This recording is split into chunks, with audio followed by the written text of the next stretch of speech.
Yes, ഇപ്പൊ അടുത്ത് ചേതൻ ഭഗത് ഒരു ബുക്ക് റിലീസ് ചെയ്തിട്ടുണ്ട്, 11 റൂൾസ് ഓഫ് ലൈഫ്. അതിനകത്ത് അദ്ദേഹം ചോദിക്കുന്ന ഒരു ചോദ്യമുണ്ട്. അതിവിടെ ചോദിക്കുകയാണ്, നിങ്ങൾക്ക് ഒരു ആനയെ തിന്നാൻ കഴിയൂ? ഒരു ആനയെ തിന്നാൻ കഴിയൂ? ആദ്യം നമ്മുടെ മനസ്സിലേക്ക് വരുന്നത് ഇത് ടിൻഡുമോന്റെ ജോക്കല്ല കേട്ടോ.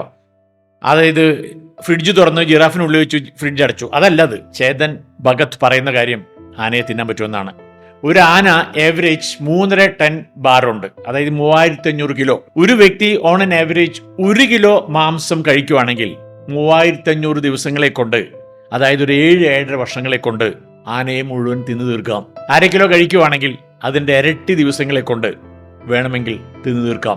ആനയെ കഴിക്കാൻ പറ്റുമെന്ന് ചോദിക്കുമ്പോൾ വലിയൊരു അസൈൻമെന്റ് എടുത്താൽ, വലിയൊരു ടാർഗറ്റ് എടുത്താൽ അത് ചെയ്യാൻ പറ്റുമോ എന്നാണ് ചോദിക്കുന്നത്. വലിയ ടാർഗറ്റ് ആയിക്കോട്ടെ, അതിന് ചെറിയ ചെറിയ പീസുകളാക്കിയിട്ട് ഒരു പീസിനെ മാത്രം ഇന്ന് നിങ്ങൾ കംപ്ലീറ്റ് ചെയ്യുകയാണെങ്കിൽ, അങ്ങനെ ഓരോ പീസും കംപ്ലീറ്റ് ചെയ്യുകയാണെങ്കിൽ എത്ര വലിയ അസൈൻമെന്റ് ആണെങ്കിലും തീർക്കാൻ പറ്റും എന്നതിന് ഉദാഹരണമായിട്ടാണ് ആനയെ തിന്നാൻ പറ്റുമെന്ന് ചോദിക്കുന്നത്. തീർച്ചയായിട്ടും നമുക്കിത് വലിയ പാഠമായിട്ട് എടുക്കാം. എത്ര വലിയ ടാർഗറ്റ് ആയിക്കോട്ടെ, അതിനെ നിങ്ങൾ സ്പ്ലിറ്റ് ചെയ്ത് ചെറിയ ചെറിയ യൂണിറ്റുകളാക്കിയിട്ട് ആ യൂണിറ്റിന് മാത്രം കോൺസെൻട്രേറ്റ് ചെയ്തിട്ട് മുന്നോട്ട് പോയിട്ട് ആ യൂണിറ്റിന് ശേഷം അടുത്ത യൂണിറ്റ് എടുത്ത് അത്തരത്തിലേക്ക് പോകുകയാണെങ്കിൽ എത്ര വലിയ ടാർഗറ്റ് ആണെങ്കിലും അത് നമുക്ക് അച്ചീവ് ചെയ്യാൻ പറ്റും എന്നതിന് ഉദാഹരണമാണ് ആനയെ തിന്നാൻ പറ്റുമോ എന്ന് ചോദിക്കുന്നത്. ശരിയല്ലേ?